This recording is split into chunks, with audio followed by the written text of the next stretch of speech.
I bought a mirror from a garage sale, only to discover it showed my future, each reflection a glimpse into the hours leading up to my own death. It was a sweltering summer day when I stumbled upon a garage sale in a quiet neighborhood.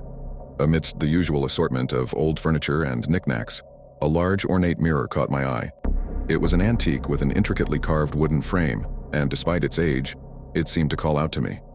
The seller, an elderly woman, claimed the mirror had been in her family for generations. She said it had a unique quality but didn't elaborate. Intrigued, I bought it for a bargain price and took it home. I hung the mirror in my hallway and admired its craftsmanship. That evening, I was getting ready for bed when I glanced into the mirror and noticed something odd. The reflection didn't quite match what was happening in real time. It was as if the mirror showed a slightly different scene, one that seemed just a few moments ahead. At first I thought it was a trick of the light or my imagination, but over the next few days it became clear that the mirror wasn't just showing the present, it was showing the immediate future. The reflections began to accurately predict small events. The mail arriving, the phone ringing, even a coffee spill. The real shock came one night when I saw a reflection of myself lying on the floor, unconscious. The scene was unsettling, with my lifeless body barely visible in the dim light.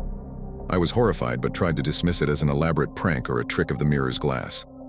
As days passed, the reflections grew darker. Each new glimpse showed a progressively worse scenario, always involving some form of harm or distress. I started to panic. The final, most chilling vision showed a shadowy figure standing over my bed, an ominous presence waiting for me to fall asleep. Desperate, I tried to get rid of the mirror. I attempted to cover it, store it away, and even considered throwing it out. But every time I moved it, the reflections seemed to follow, appearing in other surfaces. Windows, picture frames, even the polished surface of my kitchen table. The night of the final vision arrived, and I couldn't escape the feeling of impending doom.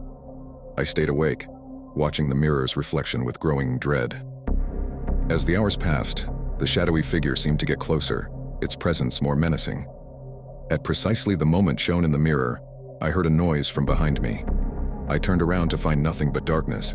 I felt a cold draft and saw the reflection of the shadowy figure in the mirror, looming closer. I tried to run, but it felt like the room was closing in on me. In a frantic attempt to escape, I smashed the mirror, shattering the glass into 1,000 pieces. As the shards fell, the chilling presence seemed to dissipate, but the sense of fear lingered. I never found out who or what the shadowy figure was, but the experience left me deeply shaken. Now I avoid mirrors whenever I can and try to forget the night when a simple reflection revealed a terrifying glimpse into my own fate.